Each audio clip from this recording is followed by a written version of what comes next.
Hi gin lovers, Philip Jones, Martini Whisperer here. Thanks for tuning in. Today I want to talk about a very, very interesting Australian gin called Garden Grown that comes from a distillery just north of Sydney, a place called Erina, which you can go visit. Beautiful, beautiful garden. And that's the clue about this gin. So the gentleman behind the brand is called Philip Moore, and he's a horticulturalist, botanist by training, by career.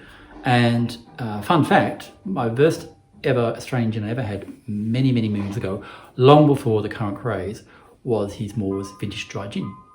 And it's kind of rocked my world ever since.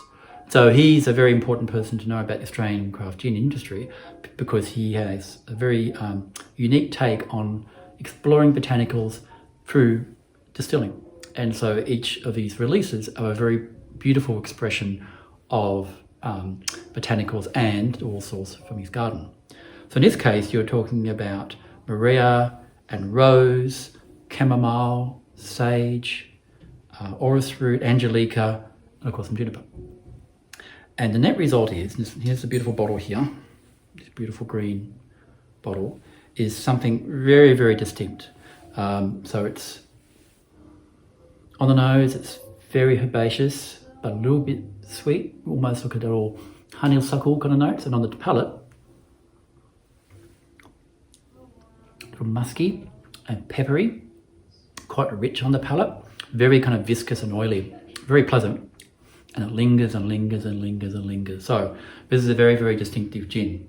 And what they do when they make it, it's a slightly different distillation process, is called enfleurage, comes out of perfumery, I understand, and they put the botanicals on coconut fat for a few days, and those oils, in the essence of the botanicals, are infused into that fat, which is then used distillation process. Sounds absolutely fascinating. I've not seen it done, but it sounds amazing. But the net result is you get very pure and rich flavors, and it's a very gentle process, clearly, because they're not being stressed but through a pot still or something like that. So the gin is very much an expression of the place and the botanicals they're working with. So very, very interesting and different. So how to drink? Well, this could be a really, really nice sipping one. You could have it tall, with a splash of soda, lots of ice. But I'm going to try and make a martini out of this, but I want to kind of stretch it a bit. Now, when you've got something with there's a lot going on in this flavour profile here. It's a very rich and complex gin, so I don't want to muck it up or take over. So, how to play? I think I might go a little bit interesting here, and this is a French, it's a style of vermouth, it's aperitif called Lillet Blanc, and it's got a base of Seville oranges out of it. And so what I'm going to do is something a little bit different. I want to essentially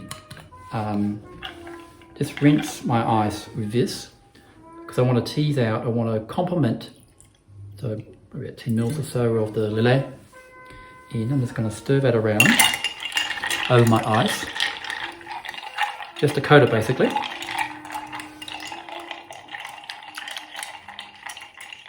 Because I want this just to slightly cut through those really rich botanicals in the gin, and hopefully if I've done this right, they'll balance each other out. So I'll just get rid of the, just pour that off. I'll use that for something else. Then, take this in, you get this gorgeous looking bottle. So 2 measures, 60 mils.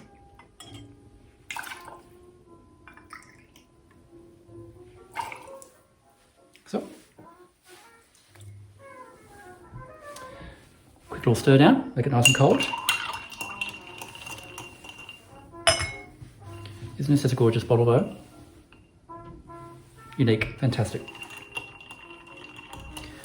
So nice little. My objective is to make you thirsty. Hope that works. So too early for a martini? No. So if you're on your way to work watching this, sorry about that. Now, I might just give it a little taste, see how I'm going with this. Oh yeah. So I'm still getting the, mission accomplished. So what I'm getting is the heart of the cocktail retains the flavours of the gin, that kind of nice musky honeysuckle herbaceous, a little bit of pepper there in the background. But it's rounded out with just some very, very residual sweetness from the Lillet, but not an orange over top. So it's very, very subtle. And I think I'm going to put this in a classic Nicanora glass. And I don't want to get too busy in terms of garnish, so I think I'm just going to use a single olive just as a counterpoint to all that stuff going on and not sort of take over. So a good martini should be greater than the sum of its parts. And you'll note just a little hue of colour there, and that's just the residual from the Lillet. Let's see if I've done the trick. Cheers to you. And to gin makers everywhere, gin lovers.